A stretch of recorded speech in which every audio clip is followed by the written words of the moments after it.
Last episode में Sakamoto पतला होके रियल फाइट के लिए रेडी होता है। इस एपिसोड में साओतांग और ओबिगुरो लड़ रहे थे। ओबिगुरो ने बोला था कि हर 10 सेकंड में अगर साओतांग उसको एक बार भी टच नहीं कर पाती तो वो लोग सिन के 2 टुकड़े कर देंगे। तभी साओतांग ओबिगुरो को अपने चोटी से मारती है और 10 सेकंड रीसेट हो जाता है। साओतांग खुश हो रही थी कि तभी ओबिगुरो उसको पैर से कुचल देती है। सिन परेशान हो जाता है और ओबिगुरो सोचने लगती है कि ये तो बहुत इजी था। तभी साओतांग हंसने लगती है और फिर से अपना एनर्जी ड्रिंक पीती है और नशे में बहुत ही मजे से ओबिगुरो के अटैक्स को डॉज कर उसके हाथ को किस करती है। फिर एक जोर से लात मारती है। लगता है साओतांग ड्रंकन मास्टर मूवी की फैन है। ये सब देख ओबिगुरो खुश हो जाती है। साओतांग बोलती है कि उसका फैमिली रूल है कि किसी को खत्म नहीं करना और ओबिगुरो उसको पागल बोलती है। ये सुन साओतांग का सटक जाता है और गुस्से में एक जोर से मुक्का मारने लेती है। बट जैसे ही ओबिगुरो को टच करने वाली थी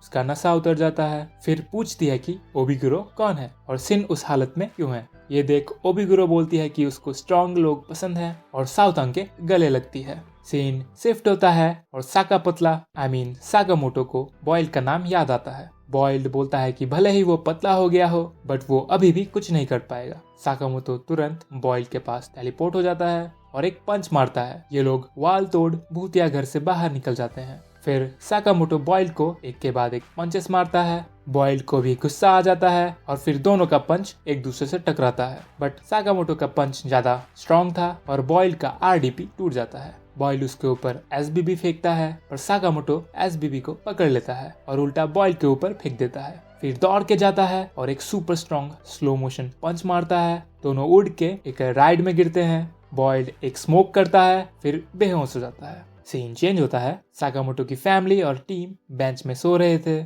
तभी साकामोटो की वाइफ का आंख खुलता है और वो सिन को उठा के पूछती है कि वो लोग वहाँ कैसे पहुंचे।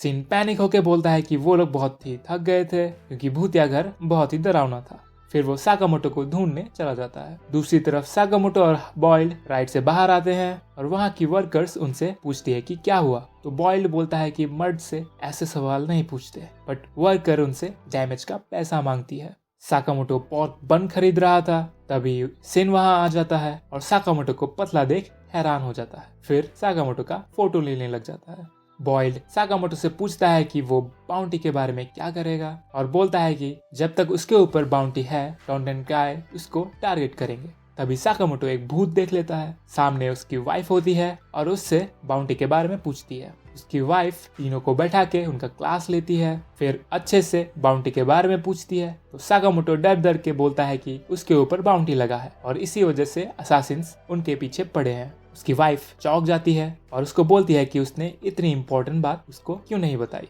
बॉयल्ड रिप्लाई देता है कि मैन ऐसे ही होते हैं। साकामोटो चाहता था कि उसकी फैमिली बिना किसी चिंता के एंजॉय कर सके तो साकामोटो की वाइफ उसको डांट के चुप करा देती है और साकामोटो को फैमिली रूल नंबर 6 दिखाती है। कभी एक दूसरे से कुछ छुपाना नहीं और उसको आगे से ध्यान रखने बोलती है। फिर सब परेड देखने चले जाते हैं। सिन साकामोटो से पूछता है कि वो बाउंटी को सेटल कैसे करेगा तो वो बोलता है कि उन्हें जिस क्लाइंट ने साकामोटो पे बाउंटी रखा है उसको ढूंढ के उससे बाउंटी हटाने बोलना होगा। ओबिगुरो बोलती है कि बाउंटी को JAA मैनेज करता है और वो उनसे कभी पता नहीं कर पाएगा कि क्लाइंट कौन है। तो बॉयल्ड बोलता है कि उनके बॉस को कुछ पता हो सकता है और सिन उसको उसके बॉस से बात करने बोलता है। बॉयल्ड बोलता है कि उसको पता नहीं कि उसका बॉस कहाँ है और ये बोल के बॉयल्ड और ओबिगुरो वहां से चले जाते हैं।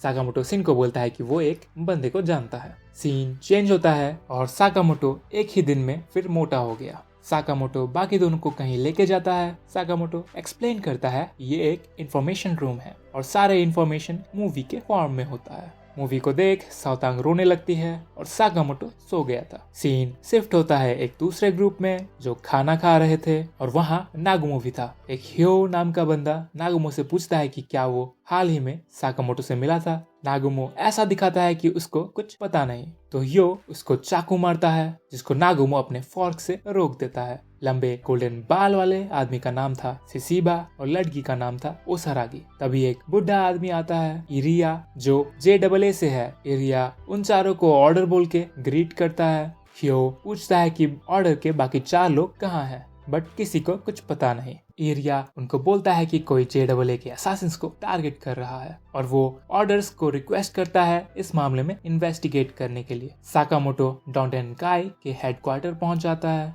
अंदर दो आदमी बातें कर रहे थे, तभी सिन और साकामोटो दोनों को बेहोश कर देते हैं। मूवी को देख उनको पता था कि बॉस रूम टॉप फ्लोर में है। वो लोग फ्लोर्स को क्लियर कर टॉप फ्लोर में पहुंचते हैं। टॉप फ्लोर में सिन को किसी की मन की आवाज सुनाई नहीं दे रही थी, तो वो लोग दौड़ के लास्ट रूम में जाते हैं जहां बहुत सारे लोग अनअलाइव थे और नागुमो उनके बीच बैठा था। नागुमो बोलता है कि उसने डोंटेनकाई के हायर अप्स और बॉस को मार दिया है और अब उनकी बारी है। और फिर अचानक सिन के पीछे आके सिन को चाकू मार देता है, पर वो एक फेक रिट्रैक्टेबल नाइफ था और नागुमो सिन का मजाक उड़ाता है। गुस्से में सिन और साओतांग नागुमो को मारते हैं। नागुमो बोलता है कि जब वो यहाँ पहुंचा था सब ऑलरेडी मरे हुए थे। साकामोटो पूछता है कि वो यहाँ क्या कर रहा है, तो नागुमो बोलता है कि वो यहाँ इंफॉर्मेशन कलेक्ट करने आया था। बहुत सारे असासिन्स मर रहे हैं आजकल। नॉर्मली ये कोई बड़ी बात नहीं है, बट जब 100 से भी ज्यादा एक साथ मरे तो कुछ तो गड़बड़ है। असासिन्स को खत्म कर वहाँ पे हमेशा X बना होता है जिसको ऑर्डर स्लर बोलती है। तो साकामोटो पूछता है कि क्या ऑर्डर को ये मिशन असाइन हुआ है। नागुमो हाँ बोलता है। साओतांग पूछती है कि ऑर्डर क्या है। नागुमो बोलता है कि ऑर्डर JAA का स्पेशल टीम है जिसमें best of the best Assassin's हैं। ऑर्डर JAA से डायरेक्ट कांटेक्ट करता है और वो लोग सारे असासिन्स को एक ऑर्डर में रखते हैं। इवन साकामोटो भी पहले ऑर्डर में ही था। नागुमो उनको केयरफुल रहने बोलता है, तो सिन और साओतांग बोलते हैं कि वो लोग अब असासिन नहीं रहे। फिर नागुमो बोलता है कि साकामोटो के बाउंटी के साथ ही असासिन्स को मारना भी शुरू हुआ था, तो ये दोनों एक दूसरे से लिंक्ड हो सकते हैं। एक दूसरी जगह असासिन्स को मार के एक बंदा वॉल में X बना रहा था। सीन शिफ्ट होता है साकामोटो के दुकान में। सब वापस आ गए थे बिना किसी लीड के। साकामोटो की वाइफ बोलती है कि किसने सोचा था बाउंटी हटाना इतना हार्ड होगा, बट क्योंकि बैंडेज का सेल बहुत ज्यादा हो रहा है तो सब ठीक है। तभी हमें 3 असासिन्स दिखते हैं जो मार खा के दुकान के बाहर बैठे थे, जिनको साकामोटो की बेटी बैंडेज सेल करती है।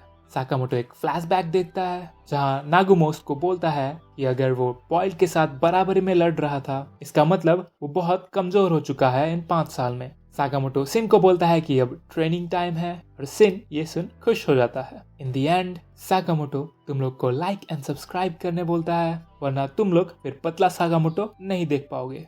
चलिए मिलते हैं नेक्स्ट एपिसोड में, तब तक के लिए सायोनारा।